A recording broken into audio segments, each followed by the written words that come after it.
This is Open Design, an open source alternative to Claude Design that lets you use any agent or model you already have installed to generate full web prototypes, mobile apps, and even slide decks in HTML. With 72 brand-grade design systems built in, and every project stays on your machine, so nothing is sent to the cloud. But we already know that Claude Opus 4.7 is really good at front-end design, so does it make sense to allow the user to choose any model they want, since most of them could be really bad at design? Hit subscribe and let's find out.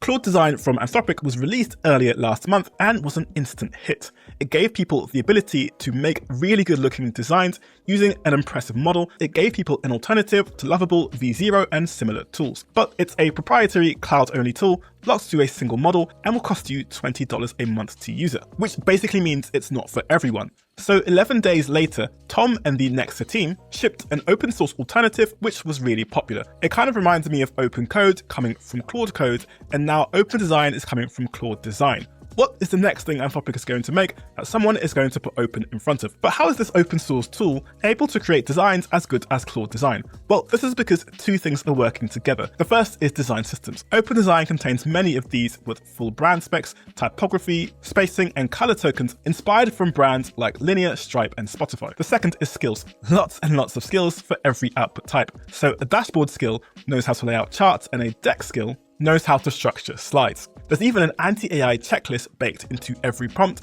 and before it generates anything, it asks you about your audience, tone, and brand content. If you've watched my video on Impeccable, this will seem very familiar, but it's different, and we'll go through the differences later on in the video. But for now, let's go through a simple demo. So to get started, you can either download Open Design for macOS or Windows, clone the repo and install it using Docker, or run it from source, which is what I've decided to do. So with the project running, I can visit this port in my browser, which brings me to this UI, which looks pretty overwhelming for someone who's not used to Claude Design, but let's just go through it. So if I click down here, you can see it's picked up the agent harnesses I already have installed, so Claude Code Codex and Open Code.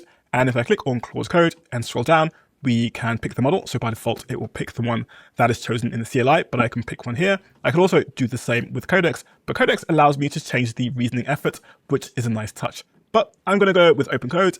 I'm going to scroll down and change the model to GLM 5.1. Now over here as well, I could pick the memory, so the instructions that will be added to each prompt, the media providers, and by default, it's picked up my OpenAI key, and it's going to use GPT Image 2 to generate images, but I could also connect my 11 Labs API key for doing things like text-to-speech or different sound effects for animations you might have on your website. Then over here, I can view all the skills that are available. I can view all the design systems, which we'll go through a bit later, and I can even choose a pet, which is something that Codex does. Basically, we have a lot of options here.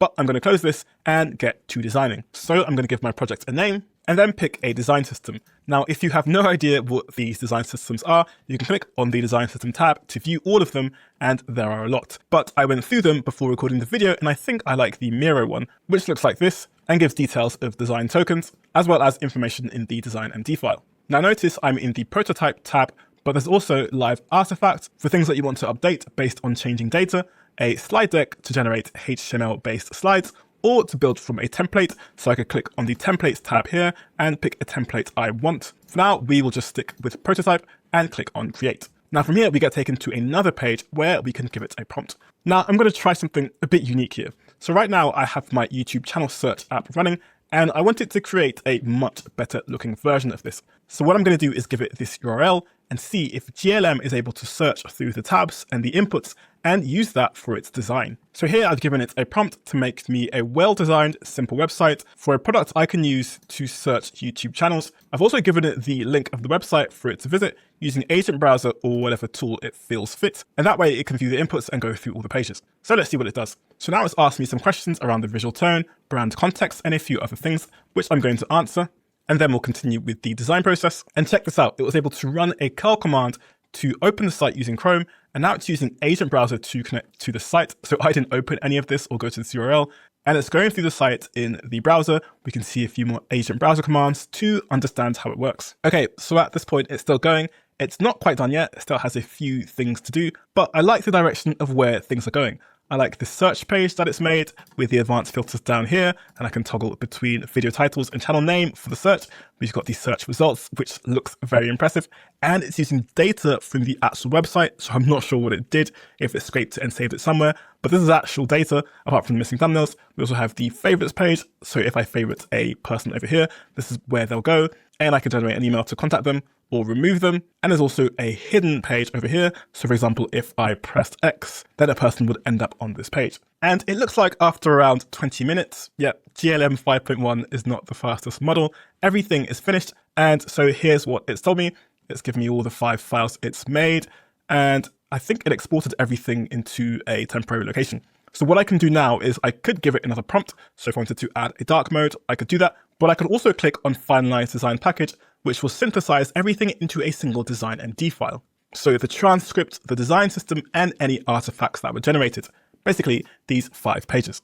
I can also click Share to export in different formats, and I can even export a standalone HTML and give it to Claude Code to implement in my actual project, and even deploy it to Vercel or Cloudflare pages, which is a very nice touch. So that's a quick overview of Open Design. Is it worth using? Well, if you already have a coding agent installed and you pay for a subscription other than Claude, then it's a no-brainer to try. The combination of design systems and skills means that it can actually produce something pretty decent regardless of the harness or model. But how does it compare to something like Impeccable? Well, personally, I prefer the way Impeccable does its planning. It asks you everything up front and designs different mockups using an image model which you can pick and iterate from there. So you can pretty much have no idea of what you want the design to look like at the start, but end up with something pretty decent.